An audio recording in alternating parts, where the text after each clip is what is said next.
On se retrouve à nouveau pour un tutoriel sur le module militaire qui lui va faire la part belle aux unités militaires justement et qui va aussi vous montrer un petit peu pourquoi l'aérien est si intéressant. Mis à part le fait bien sûr qu'il rapporte 22 points comme je l'ai déjà dit. Alors, donc, comme vous avez pu le voir dans un tutoriel précédent, celui qui était destiné aux actions de base, j'avais rejoint l'unité militaire du service militaire.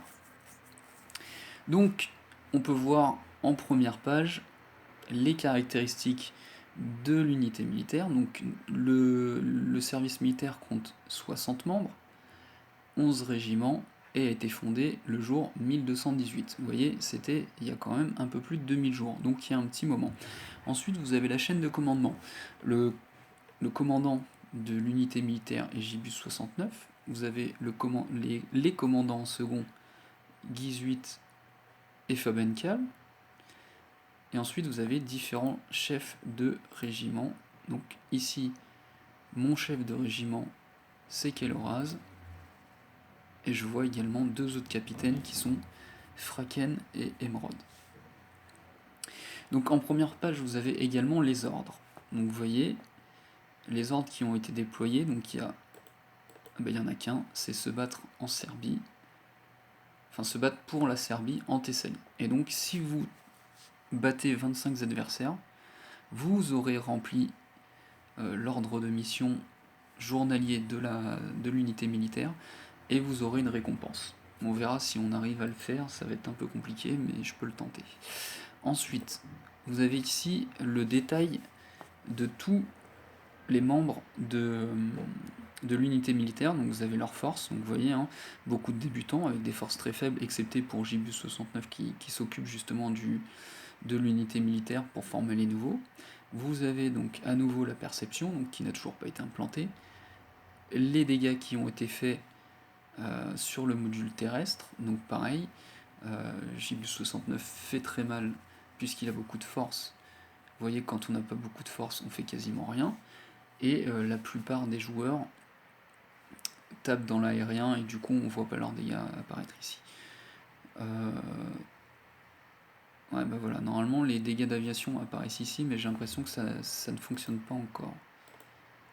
Parce que vous voyez, personne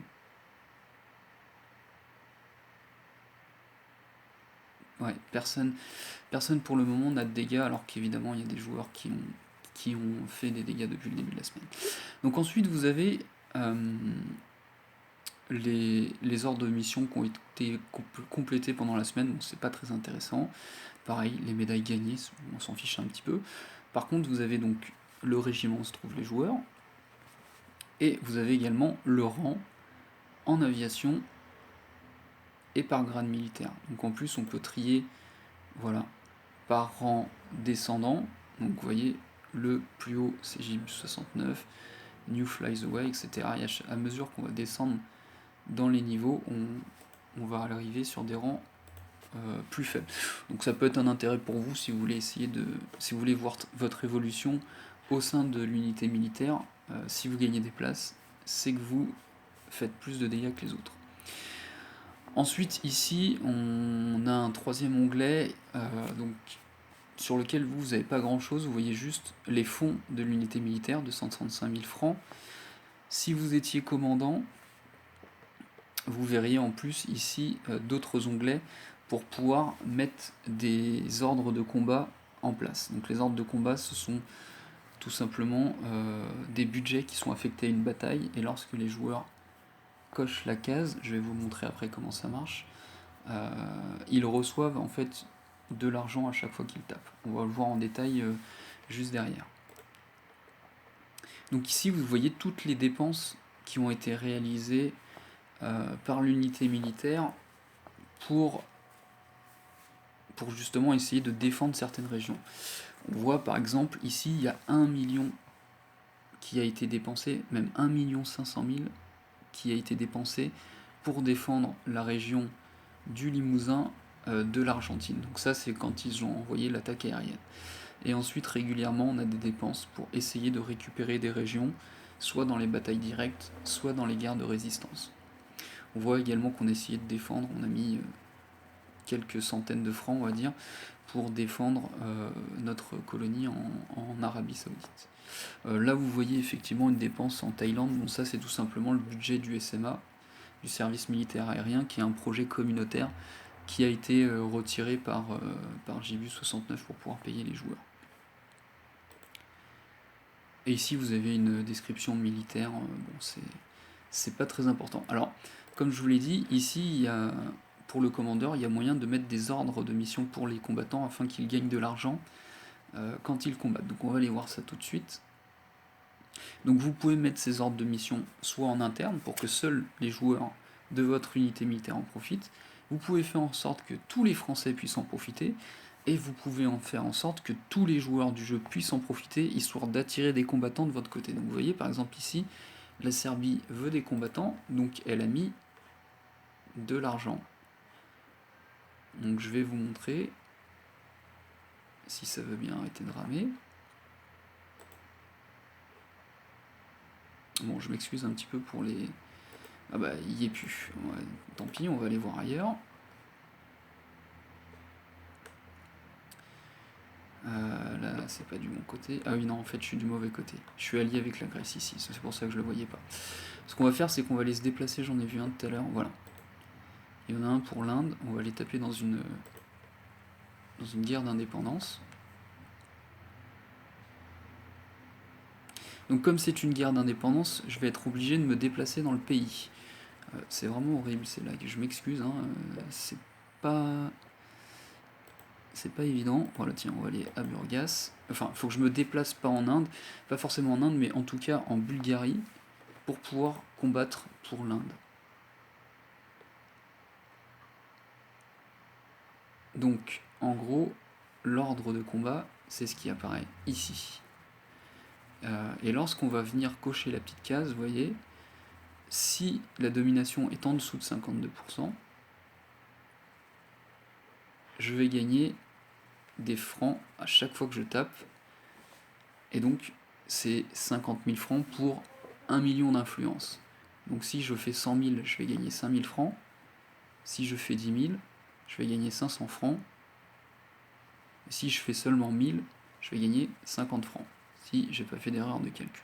Bon là, malheureusement, je vais pas pouvoir vous montrer parce que vu qu'on est à plus de 60%, enfin on est quasiment à 60%, si je tape, on va pas gagner d'argent. Alors, est-ce qu'il y a une bataille où je pourrais éventuellement vous montrer? On va revenir sur celle-là justement. Non, la Serbie domine le round, donc même si je me déplace... Ah si, par contre ce qui est intéressant,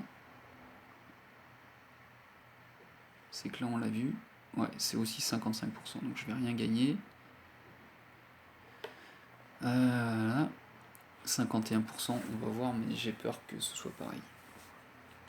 Bon, tant pis, j'aurais pas pu vous montrer comment gagner de l'argent, mais sachez en tout cas, si vous envoyez, faut pas hésiter à le cocher et attendre que le pourcentage descende si ça arrive, parce que c'est vraiment un moyen intéressant de gagner de l'argent quand on débute. Voilà, bon, je crois que j'ai fait le tour pour ce deuxième tutoriel. Si, j'ai dit que j'allais vous montrer l'importance de l'aérien, on va le voir justement à travers de petits screens. Donc déjà je vais me battre. Voilà, donc je gagne du rang. Bon, je vais utiliser toute mon énergie.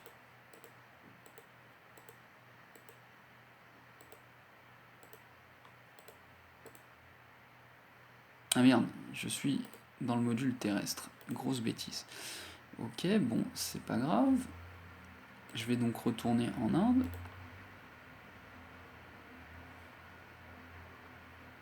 Voilà. Bon, du coup, il me reste que la moitié de mon énergie. C'est un peu dommage, mais bon, c'est toujours ça de prix. Bon, là, c'est pareil. Je gagne du rang. J'en profite pour récupérer de la vie.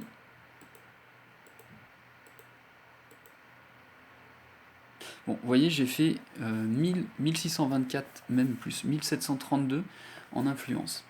Donc si j'avais eu toute ma vie, j'aurais fait à peu près 3500 dégâts. 3500, sachant que si on regarde une bataille aérienne, vous voyez que là, la France, et encore, c'est une bataille où ça a tapé très très très fort, la France n'est arrivée qu'à 1 million d'influence. Donc ce qui veut dire que si 300 joueurs font 3500, ouais, 3500, j'étais gentil en arrondissant à 3500, c'est un petit peu moins, allez, on va dire 3000, et il faut savoir que là, j'ai quand même un compte qui est nouveau, hein. Donc si 300 joueurs font 3000 de dégâts, on double déjà notre influence, ce qui est énorme. Alors imaginez si on a des centaines de joueurs qui sont capables de faire plus de 3000, parce que au fur et à mesure que vous allez rester, vous allez augmenter, bah là, on peut vraiment espérer gagner de nombreuses batailles et avoir un pays extrêmement puissant. Parce que si on compare au module classique, vous voyez, là les joueurs, un seul joueur peut faire des milliards.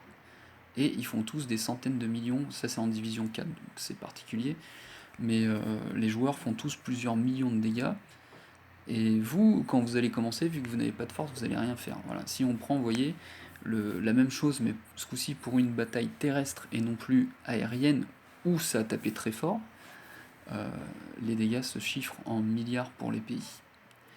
Voilà, donc je pense que au travers de ces trois petits screens, on voit quand même vraiment l'importance d'avoir de nombreux joueurs et surtout de nombreux joueurs qui peuvent taper en aérien. Parce qu'il faut savoir qu'actuellement, ce sont les anciens joueurs qui sont obligés de taper dans l'aérien. Si tous ces joueurs pouvaient se contenter du terrestre et laisser l'aérien à tous les nouveaux joueurs pour gagner les batailles, ça aiderait vraiment le pays. Voilà, donc je pense que j'ai fait le tour quand même sur tout l'aspect militaire. N'hésitez pas donc à mettre des remarques en commentaire si vous voulez voir d'autres tutoriels. Et dans le prochain tutoriel, en fait, on va passer vraiment au module économique dans le détail. Quels sont les bonus, comment fonctionnent-ils, où implanter du coup ces industries, quelles sont les taxes, etc., etc. Voilà, donc je vous retrouve tout de suite pour un nouveau tutoriel consacré au module économique.